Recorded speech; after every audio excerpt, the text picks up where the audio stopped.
Average atomic mass. Atomic మాస్కి average ఎలా calculate చేస్తాం? అటామిక్ మాస్ అంటేనే mass of one atom of an element is known as atomic mass. ఒక ఆటంకి ఉండే మాస్నే మనం అటామిక్ మాస్ అని చెప్పి అంటాం. మరి ఒక ఆటంకి మాస్ ఉండేటప్పుడు మనం దానికి యావరేజ్ ఎలా క్యాలిక్యులేట్ చేస్తాం? మనం ఏదైనా ఒక దానికి యావరేజ్ క్యాలిక్యులేట్ చేయాలంటే 2 or more ఉండాలి కదా. మరి అటామిక్ మాస్ అంటే వన్ ఆటంకి ఉండే మాస్నే అటామిక్ మాస్ అని చెప్పి అంటున్నాం.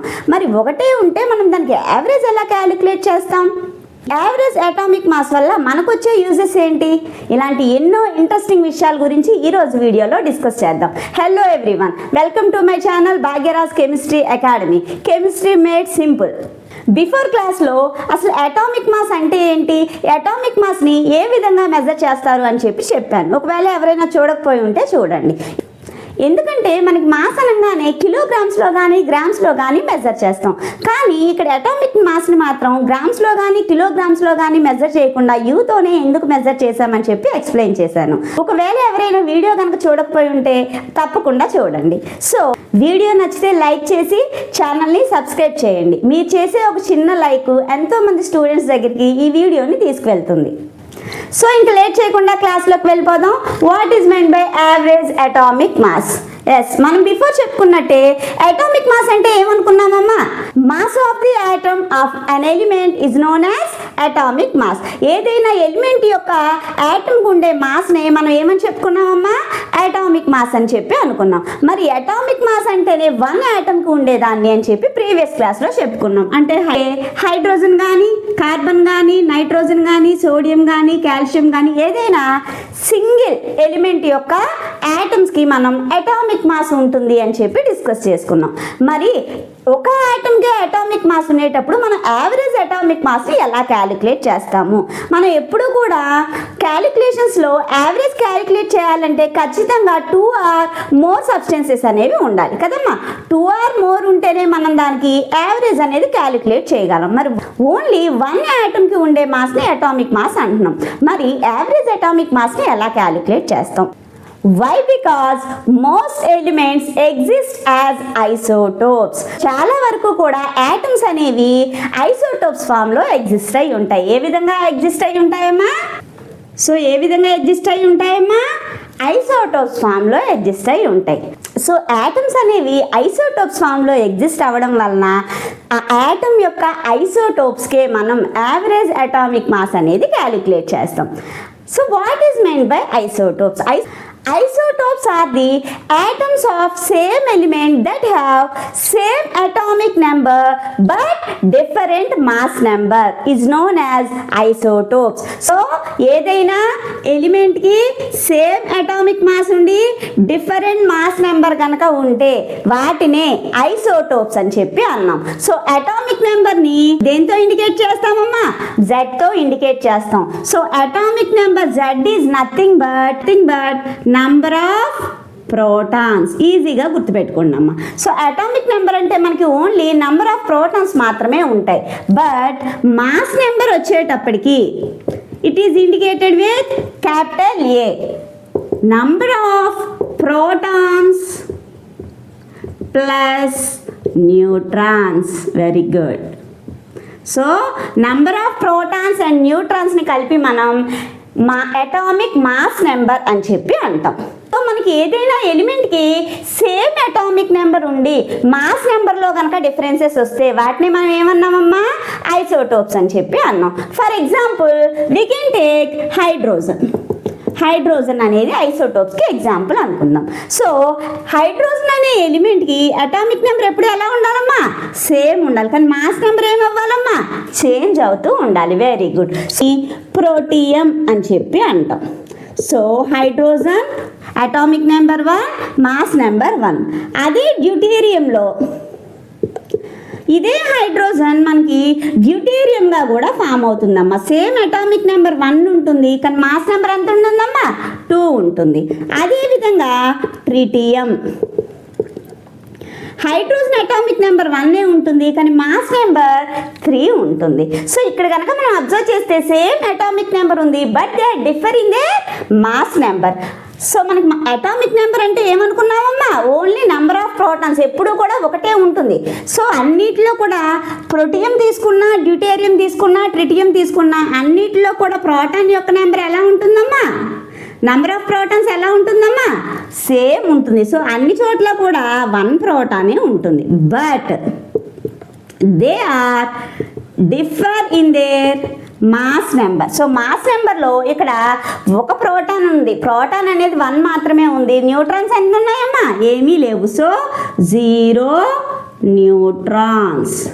అదేవిధంగా ఇక్కడ ఉన్న మాస్ నెంబర్లో, మాస్ నెంబర్ అంటే ఏమనుకున్నామమ్మా, number of protons plus neutrons. So ఇక్కడ 2 అంటే ఇందులో 1 ప్రోటాన్ ఉంది, 1 న్యూట్రాన్ ఉంది. 2 కలిపితే ఎంత అయిందమ్మా మనకి, మాస్ నెంబర్ 2 అయ్యింది. సో అదేవిధంగా ట్రిటియంలో కనుక తీసుకుంటే 1 ప్రోటాన్ ఉంది, 3లో 1 ప్రోటాన్ ప్లస్ 2 ఏంటివమ్మా, వెరీ గుడ్, న్యూట్రాన్స్. ఎందుకంటే అమ్మా ప్రోటాన్స్కి ఎలక్ట్రాన్స్కి ఛార్జెస్ అనేవి ఉంటాయి, న్యూట్రాన్స్కి ఛార్జెస్ అనేవి ఉండదు. But they have mass. So మాస్ని కలిగి ఉంటుంది కాబట్టి మనకి మాస్ నెంబర్లో న్యూట్రాన్స్ యొక్క వెయిట్ కూడా క్యాలిక్యులేట్ చేస్తాం. సో ఈ విధంగా సేమ్ అటామిక్ నెంబర్ని కలిగి ఉండి డిఫరెంట్ మాస్ నెంబర్స్ని కనుక కలిగి ఉంటే అటువంటి వాటిని మనం ఐసోటోప్స్ అని చెప్పి అంటాం. ఇప్పుడు చెప్పండి అమ్మా, మన ఐసోటోప్స్ అనేవి ఇక్కడ హైడ్రోజన్కి 3 ఎగ్జిస్ట్ అయ్యాయి. అంటే 2 ఆర్ మోర్ దెన్ 2 ఉంటే మనం ఏం చేయొచ్చమ్మా, యావరేజ్ క్యాలిక్యులేట్ చేయొచ్చా లేదా. సో ఈ విధంగా ఐసోటోపిక్ ఫామ్లో ఉన్న యాటమ్స్కి మనం యావరేజ్ అటామిక్ మాస్ని క్యాలిక్యులేట్ చేస్తాం. Another examples, carbon. Carbon atomic number ఎంతమ్మా, 6. Very good. మాస్ నెంబర్ వచ్చేటప్పటికి 12. అదేవిధంగా కార్బన్ 13, అదేవిధంగా కార్బన్ 14, అదేవిధంగా chlorine atomic number 17, exist as 35 and 37. So same atomic నెంబర్ని కలిగి ఉన్నాయి, but they have different mass number. So these are some examples for isotopes. Is it clear? So average atomic mass అనేది మనం దేనికి calculate చేస్తామమ్మా, atoms యొక్క ఐసోటోప్స్కి calculate చేస్తాం. So what is the formula of average atomic mass? What is the formula for average atomic mass? So formula ఏంటమ్మా average atomic mass కనుక్కోవడానికి? Average atomic mass is equal to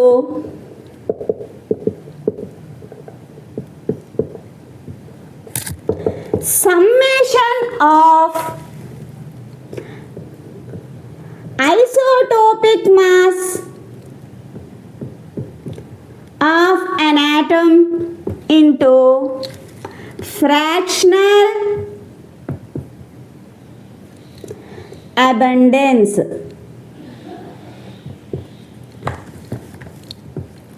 so average atomic మాస్ని calculate చేయాలి అంటే మనం use చేసే formula ఏంటమ్మా, summation of isotopic mass into fractional abundance.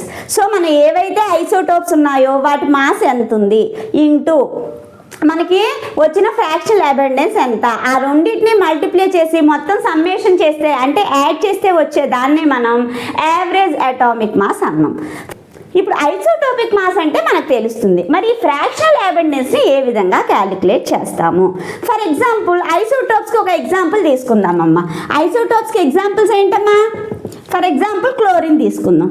Chlorine కనుక తీసుకుంటే ఒకసారి 35 ఫామ్లో నేచర్లో దొరుకుతుంది, అదేవిధంగా క్లోరిన్ అనేది 37 ఫామ్లో కూడా దొరుకుతుంది. సో క్లోరిన్ ఐసోటోప్స్ని తీసుకుందామమ్మా.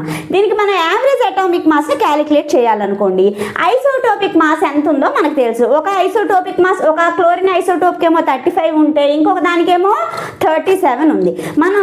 మరి ఈ ఫ్రాక్షనల్ అబండెన్స్ని ఏ విధంగా క్యాలిక్యులేట్ చేస్తాము? అసలు ఫ్రాక్షనల్ abundance అంటే ఏంటి? Fractional abundance is the fraction or decimal part of the total number of atoms belong to the particular isotope of an element is known as fractional abundance. అంటే సింపుల్గా చెప్పాలంటే ఏదైనా ఒక ఎలిమెంట్ విచ్ హ్యావ్ ఐసోటోప్స్, ఏదైతే ఐసోటోప్స్ని కలిగి ఉందో ఆ element కలిగి ఉన్న టోటల్ నంబర్ ఆఫ్ యాటమ్స్లో ఉండే ఫ్రాక్షనల్ వాల్యూనే, డెసిమల్ పార్ట్నే మనం ఏమంటామమ్మా, ఫ్రాక్షనల్ అబండెన్స్ అని చెప్పి అంటాం. So how to calculate the fractional abundance. Fractional abundance మనం క్యాలిక్యులేట్ చేయాలి అంటే ఫ్రాక్షనల్ అబెండెన్స్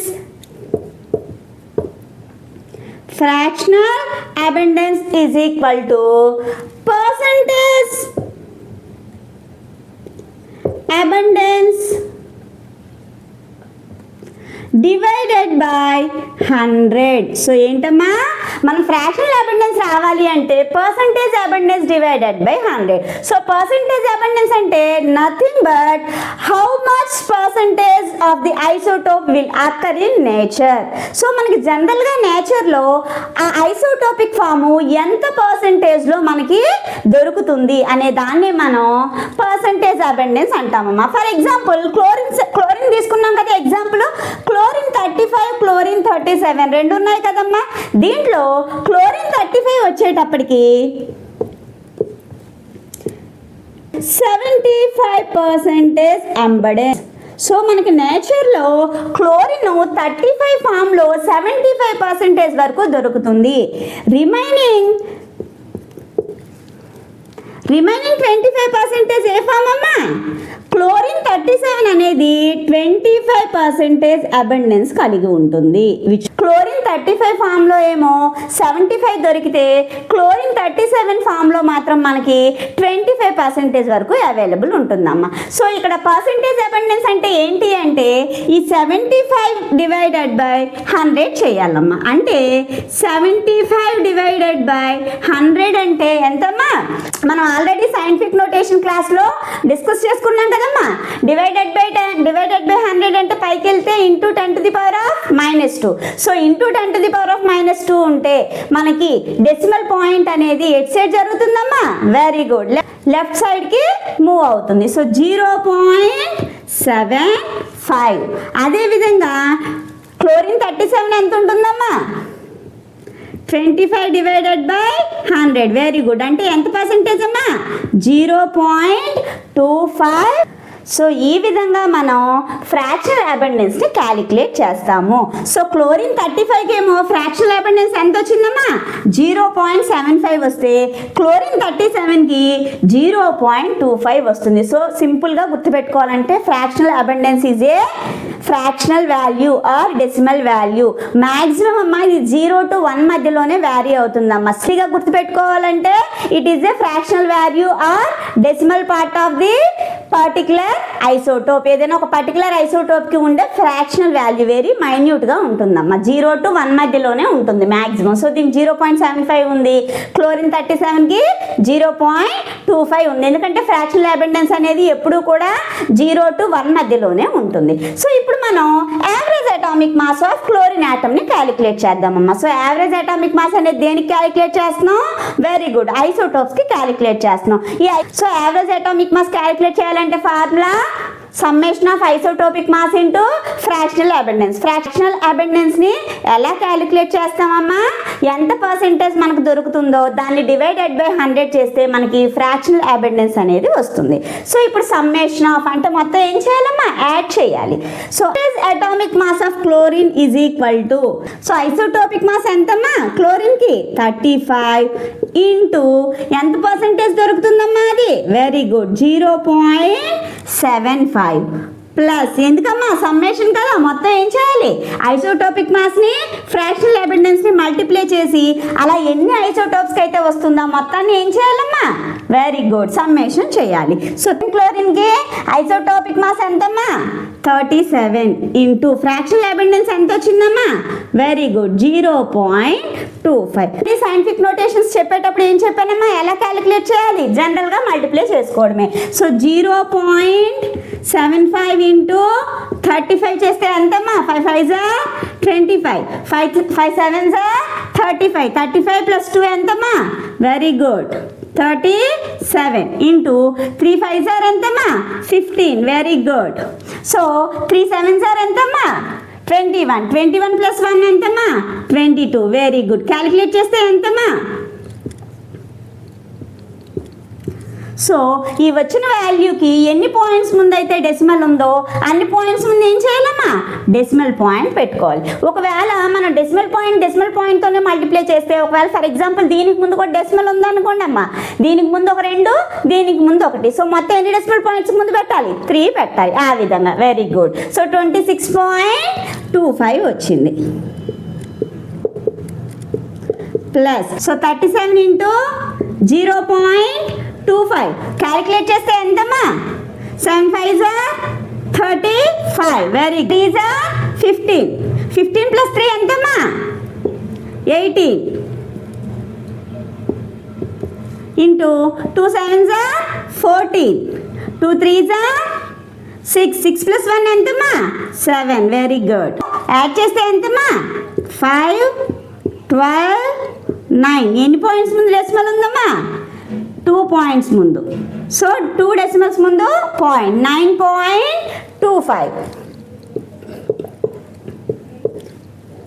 సో ఈ రెండింటిని యాడ్ చేయాలి. సైంటిఫిక్ నోటేషన్ చెప్పేటప్పుడు ఏం చేశానమ్మా, ఎడిషన్స్ చేయాలంటే ఏం చెప్పాను, డెసిమల్ పాయింట్ కింద డెసిమల్ పాయింట్ వేసుకోవాలి. Very good. అంటే 26.25 కింద మనం 9.25 డెసిమల్ కింద డెసిమల్ వచ్చేలాగా వేయాలి. Very good. 5 5 ఎంతమ్మా, 10. 2 2 4 plus 1 5, 15 3.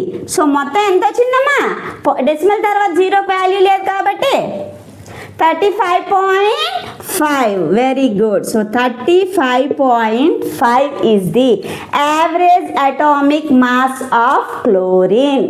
Is it clear? So మనం యావరేజ్ అటామిక్ మాస్ని క్యాలిక్యులేట్ చేసేటప్పుడు ఫ్రాక్షనల్ అబెండెన్స్ని కూడా యాడ్ చేస్తాము. అమ్మా మనకి జనరల్గా అటామిక్ మాసెస్ని క్యాలిక్యులేట్ చేసేటప్పుడు అందరూ ఈజీగా గుర్తుపెట్టుకోవడానికి దాని అటామిక్ నెంబర్ని 2తో మల్టిప్లై చేస్తారు, ఈజీగా వాల్యూ అనేది గుర్తుంటుంది. కానీ కొన్నిటికి మాత్రం ఎగ్జాక్ట్గా డబుల్ చేస్తే ఆ వాల్యూ రాదమ్మా. ఫర్ ఎగ్జాంపుల్ మనం తీసుకుందామమ్మా, కార్బన్ అటామిక్ నెంబర్ ఎంతనా, 6. సో దీని యొక్క అటామిక్ మాస్ కనుక చూస్తే 6 2s ఎంతమ్మా, 12. అదేవిధంగా నైట్రోజన్ తీసుకున్నాం అనుకో నాన్న, నైట్రోజన్ అటామిక్ నెంబర్ ఎంతమ్మా, 7. 7 2s ఎంత నాన్న, 14. అదేవిధంగా ఆక్సిజన్ తీసుకున్నాం అనుకో, ఆక్సిజన్ అటామిక్ నెంబర్ 8. 8ని 2తో మల్టిప్లై చేస్తే ఎంత నాన్న, వెరీ గుడ్, 16. సో ఆక్సిజన్ యొక్క అటామిక్ మాస్ ఎంత అంటే 16. సో అదేవిధంగా సోడియంకి కనుక తీసుకున్నాం అనుకో నాన్న, సోడియం అటామిక్ నెంబర్ 11. మరి దాని అటామిక్ మాస్ ఎంత ఉంటుందమ్మా, 11 2s 22. అవునా? కాదు, 22 అనేది రాంగ్. ఆన్సర్ ఎంత అంటే సోడియం అటామిక్ మాస్ అనేది 23 ఉంటుంది. ఎందుకు 23 ఉంటుంది అంటే యాటమ్స్ ఏవైతే ఐసోటోపిక్ ఫామ్లో ఎగ్జిస్ట్ అవుతాయో వాటికి మనం యావరేజ్ అటామిక్ మాస్ని క్యాలిక్యులేట్ చేస్తాం. సో ఈ యావరేజ్ అటామిక్ మాస్ని క్యాలిక్యులేట్ చేయడం వలన ఫ్రాక్షనల్ అబెండెన్స్ అనేది యాడ్ అవుతుంది. అందుకని ఎగ్జాక్ట్గా డబల్ చేసే కంటే కూడా 1 or 1.5 అనేది వాల్యూ ఏమవుతుందమ్మా, ఎక్కువగా ఉంటుంది. This is the reason. So అందుకనే క్లోరిన్కి అటామిక్ నెంబర్ ఎంత నానా, 17. సో మనం డబుల్ చేస్తే ఎంత రావాలి నాన్న, 17 2s వెరీ గుడ్ 34 రావాలి. కానీ ఎంత వచ్చిందమ్మా వాల్యూ, క్లోరిన్ యొక్క యావరేజ్ అటామిక్ మాస్ ఎంత వచ్చిందన్నా, 35.5. కానీ మనం ఏమనుకున్నాం, 17 2s 34. కానీ ఇక్కడ ఎంత వచ్చింది, 35.5. సో అందుకనే ఏవైతే యాటమ్స్ ఐసోటోప్స్ ఫామ్స్లో ఎగ్జిస్ట్ అవుతాయో వాటికి మనం యావరేజ్ అటామిక్ మాస్ని క్యాలిక్యులేట్ చేస్తాం. సో మీకు 118 ఎలిమెంట్స్ గుర్తుపెట్టుకోవడం టఫ్ కాబట్టి మేజర్గా కెమిస్ట్రీలో యూజ్ చేసే ఒక 12 యాటమ్స్ ఏంటి, వాటి యొక్క అటామిక్ మాసెస్ ఏంటి అని లిస్ట్ ఇస్తానమ్మా. ఈ 12 కనుక గుర్తుపెట్టుకుంటే మ్యాక్సిమం మనం కెమిస్ట్రీలో ఏ న్యూమరికల్ ప్రాబ్లమ్స్ యూజ్ చేసినా ఈ అటామిక్ మాసెసే ఎక్కువగా రిపీట్ అవుతాయి. అవేంటో చూద్దాం. సో ఇంపార్టెంట్ అటామిక్ మాసెస్ ఏంటో చూద్దామమ్మా. సో దానికన్నా ముందు మీరు ఈజీగా యావరేజ్ అటామిక్ మాస్ని గుర్తుపెట్టుకోవడానికి మెమరీ ట్రిక్ చూద్దాం. సో మనకి యావరేజ్ అటామిక్ మాస్ కనుక కనుక్కోవాలి అంటే summation of isotopic mass into fractional abundance రావాలి. ఫ్రాక్షనల్ అబెండెన్స్ని గుర్తుపెట్టుకోవడానికి ఈజీ షార్ట్ కట్ నానా, decimal form of percentage abundance అని గుర్తుపెట్టుకోండి. So decimal form of percentage abundance అంటే ఫర్ ఎగ్జాంపుల్ మనకి 80% దొరుకుతుంది అనుకో నాన్న ఐసోటోపు, 0.80. 20% రిమైన్ ఐసోటోప్ దొరికితే 0.20. సో ఏదైతే వాల్యూ ఉందో ఆ అటామిక్ మాస్కి ఈ ఫ్రాక్షనల్ అబెండెన్స్తో మల్టిప్లై చేసి సమ్మేషన్ చేస్తే మనకి ఏం వస్తుందమ్మా, యావరేజ్ అటామిక్ మాస్ వస్తుంది. These are the 12 elements which are frequently used in chemistry calculations. So మనకి న్యూమరికల్ ప్రాబ్లమ్స్లో ఎక్కువగా క్యాలిక్యులేషన్స్కి ఈ అటామిక్ మాసెస్ని యూజ్ చేస్తామమ్మా. వీటిలో కనుక మీరు అబ్జర్వ్ చేస్తే హైడ్రోజన్కి ఎప్పుడు కూడా ఎంత ఉంటుందమ్మా, 1 ఉంటుంది. అదేంటి మేడం అటామిక్ నెంబర్ని 2తో మల్టిప్లై చేయమన్నారు కదా, 1 × 2 2 కదా, అంటే హైడ్రోజన్కి 2 అంటారేమో. హైడ్రోజన్ ఎప్పుడు కూడా దాంట్లో ఉండేది ఒకే ఒక ప్రోటాన్ కదనా, అటామిక్ నెంబర్ 1. హైడ్రోజన్కి అందుకనే ఎప్పుడు కూడా ఎంత ఉంటుందమ్మా, 1. ఎగ్జాక్ట్గా చెప్పాలి అంటే 1.001 ఉంటుంది. సో వెరీ మైన్యూట్ థింగ్ కాబట్టి మనం ఫ్రాక్షనల్ అబెండెన్స్ని నెగ్లెక్ట్ చేస్తాము. సో అదేవిధంగా కార్బన్ తీసుకుంటే అటామిక్ నెంబర్ ఎంతనా, 6. కాబట్టి 6 2 జార్ ఎంతమ్మా అటామిక్ మాస్ అనేది 12. అదేవిధంగా నైట్రోజన్ కనుక తీసుకుంటే 7 7 2 జార్ ఎంతమ్మా 14. Very good. ఆక్సిజన్ తీసుకుంటే ఎంతమ్మా 8. అదేవిధంగా డబల్ చేస్తే అటామిక్ మాస్ ఎంత, oxygen atomic mass 16. Exact oxygen కూడా ఐసోటోపిక్ ఫార్మ్స్ ఉంటాయమ్మా. దీనికి కూడా ఫ్రాక్షనల్ అబెండెన్స్ అనేది వెరీ వెరీ మైన్యూట్గా ఉంటుంది, అందుకని నెగ్లిజిబుల్ అనమాట. సో అదేవిధంగా సోడియం తీసుకుంటే అటామిక్ నెంబర్ ఎంతనా 11 11 2 జార్ ఎంతమ్మా 22. కానీ ఫ్రాక్షనల్ అబెండెన్స్ యాడ్ చేసినప్పుడు ఏమవుతుందమ్మా, స్లైట్ చేంజెస్ అనేవి వస్తున్నాయి. ఈ విధంగా మీరు ఇక్కడ ఉన్న ఆటమ్స్ ఏవి తీసుకున్నా, అదేవిధంగా మెగ్నీషియం తీసుకుంటే ఎంతనా 12 12 2 జార్ ఎంతనా 24. ఎగ్జాక్ట్గా ఉంది. అల్యూమినియం తీసుకుంటే ఎంతనా 13 13 2 జార్ ఎంతమ్మా 26. కానీ ఇక్కడ ఎంత ఉంది 27 ఉంది. అదేవిధంగా ఫాస్ఫరస్ 15 ఎంత ఉండాలమ్మా 30 ఉండాలి, ఎంత ఉంది 31. అదేవిధంగా సల్ఫర్ ఎంతమ్మా అటామిక్ నెంబర్ 16 16 2 జార్ ఎంతనా 32. ఎగ్జాక్ట్గా ఉంది. సో అదేవిధంగా క్లోరిన్ ఇప్పుడు మనం క్యాలిక్యులేట్ చేసాం కదమ్మా, సో 35.5. అదేవిధంగా పొటాషియం కనుక తీసుకుంటే 19 2 జార్ ఎంత రావాలి నాన్న 38 రావాలి, కానీ ఎంత వచ్చింది ఇక్కడ 39. అదేవిధంగా కాల్షియం అటామిక్ నెంబర్ ఎంత నాన్న 20 22 జార్ ఎంత 40. సో ఎందుకని అటామిక్ మాస్ ఎగ్జాక్ట్గా డబల్ ఉండదు అంటే ఫ్రాక్షనల్ అబెండెన్స్ యాడ్ అవుతుంది. ఐసోటోపిక్ ఫామ్లో ఉన్న వాటికి మనం యావరేజ్ అటామిక్ మాస్ని కడతాం కాబట్టి. Is it clear? ఈ యావరేజ్ అటామిక్ మాస్ వల్ల మనకు వచ్చే యూజెస్ ఏంటి, ఎవ్రీ క్లాస్లో అప్లికేషన్స్ అనేవి మనం డిస్కస్ చేస్తాం కదమ్మా. సో ద ఫస్ట్ యూజ్ ఏంటమ్మా, ఐసోటోపిక్ ఫామ్లో ఉన్న వాటికి మనం యావరేజ్ అటామిక్ మాసెస్ని క్యాలిక్యులేట్ చేయొచ్చు. So second use is by using this average atomic mass we can calculate molecular mass and formula mass. So ఈ యావరేజ్ అటామిక్ మాసెస్ని యూజ్ చేసుకొని మనం మాలిక్యులర్ మాసెస్ని అదేవిధంగా ఫార్ములా మాసెస్ని క్యాలిక్యులేట్ చేయొచ్చు. అండ్ హోప్ వీడియో మీకు అర్థమైందని అనుకుంటున్నాను. వీడియో నచ్చితే తప్పకుండా లైక్ చేయండి అమ్మా, ఎందుకంటే మీరు చేసే ఒక చిన్న లైక్ ఇలాంటి ఎన్నో ఇన్ఫర్మేటివ్ వీడియోస్ని క్రియేట్ చేయడానికి మాకు బూస్టప్ని ఇస్తాయి. యూట్యూబ్ అనేది మీలాంటి ఎంతోమంది స్టూడెంట్స్ దగ్గరికి ఈ వీడియోని సజెస్ట్ చేయడానికి యూజ్ అవుతుంది. So please like, share and subscribe. Next క్లాస్లో మాలిక్యులర్ మాసెస్ని ఫార్ములా మాసెస్ని ఎలా క్యాలిక్యులేట్ చేస్తారో తెలుసుకుందాం.